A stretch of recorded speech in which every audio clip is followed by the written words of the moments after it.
साथियों फील्ड में कुछ हमें ऐसे केसेस मिलते हैं जिनको डायग्नोसिस करना बहुत ही बड़ा कठिन हो जाता है, क्योंकि जहाँ पर हमें कुछ सिम्टम्स नहीं दिखाई देता है और जहाँ पर हमें कुछ ऐसे सिम्टम्स मिलते हैं जिनके आधार पर हमें वहाँ पर ट्रीटमेंट करना पड़ता है। देखिए आज फिर आपके लिए एक बहुत अलग केस लेकर आया हूँ। जो आपको स्क्रीन पर भैंस दिखाई दे रही है, ये खाना पीना खाती है, ये अभी भी जुगाली कर रही है, लेकिन इसमें सबसे बड़ी एक इसको बीमारी हुई है।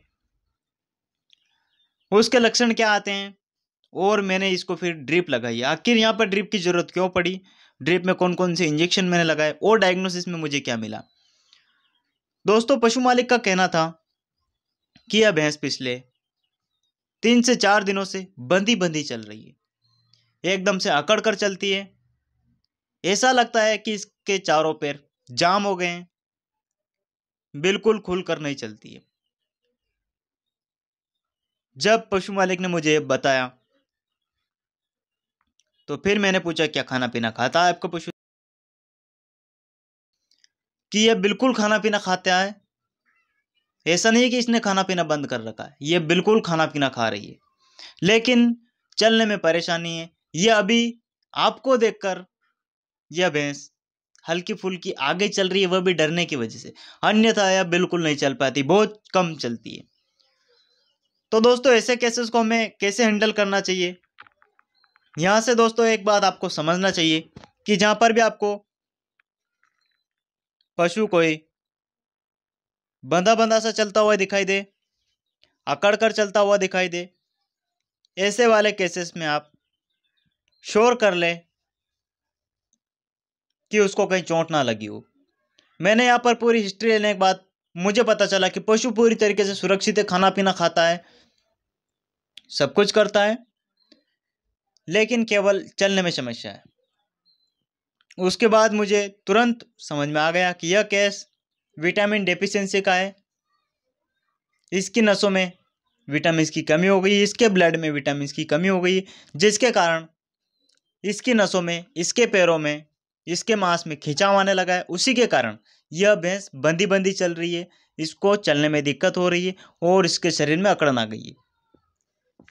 अब जब फील्ड में हमें ऐसा केस देखने को मिले तो हमें वहां पर क्या करना चाहिए।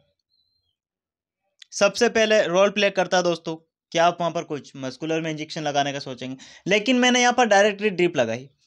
क्यों? क्योंकि मैं यहाँ पर एक ही बार में रिजल्ट लाना चाहता हूँ, एक ही बार में इस भैंस को ठीक करना चाहता हूँ, इसीलिए मैंने यहाँ पर इसको ड्रिप लगाई दोस्तों। डेक्सट्रोज 25% इंट्रावीनस मैंने इसको दिया है, आईवी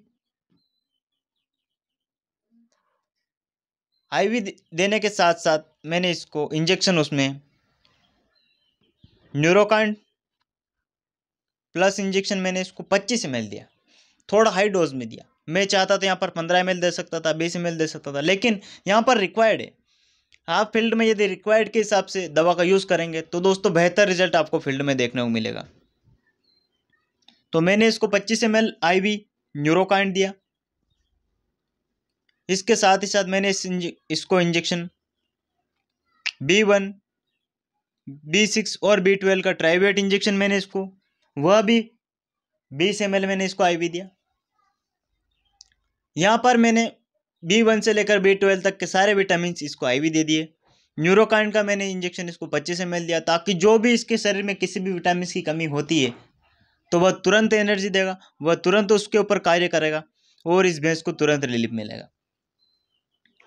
इन 2 इंजेक्शनों के साथ साथ मैंने इसको एक फास्फोरस का इंजेक्शन भी दिया, क्योंकि कई बार दोस्तों पशु को चलने में, मांस में अकड़न में कई बार हमारा फास्फोरस भी बहुत ही बड़ा रोल प्ले करता है और वाकई में इससे हमें रिजल्ट भी मिलता है।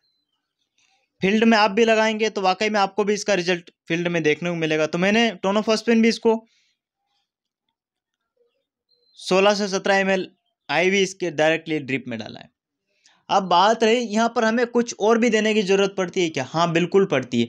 तो दोस्तों मैंने इसको कैल्शियम भी दिया है, क्योंकि यही कंडीशन कैल्शियम की कमी वाले एनिमल्स में भी हमें दिखाई देती है, लेकिन यहाँ पर कैल्शियम की कमी नहीं है। यहाँ पर मैं इसको सपोर्टिव थेरेपी के रूप में देना चाहता हूँ, इसलिए मैंने इसको 200 ml कैल्शियम आईवी दिया है। यह चारों चीज़ें मैंने इसको बोतल में ड्रिप में लगाकर तुरंत इसको आईवी चढ़ा दी। इसके बाद मस्कुलर में मैंने इसको इंजेक्शन CPM दिया है, बी कॉम्प्लेक्स दिया है, ट्राइन्यूरोसोल H मैंने इसको 10 ml इंट्रामस्कुलर लगाया है। देन इसके अलावा आर्टिजोन एस इंजेक्शन मैंने इसको 25 ml इंट्रामस्कुलर दिया है। दोस्तों यह ट्रीटमेंट आप किसी भी अकड़ के चलने वाला पशु को लगा सकते हैं। यदि कोई भैंस बंधी चल रही तो आप उसमें ये इंजेक्शन लगाइए, आपको बहुत ही बेहतर रिजल्ट देखने को मिलेगा। क्योंकि यहाँ पर यदि आप ये सारे विटामिन के इंजेक्शन लगा देते हैं तो पशु जो अकड़ के चल रहा था उसकी सारी अकड़न दूर हो जाएगी। यहाँ पर हमें दर्द का देना भी जरूरी है।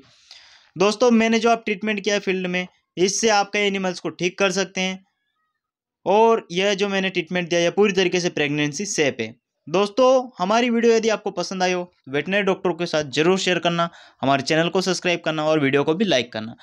बहुत बहुत धन्यवाद। Thank you.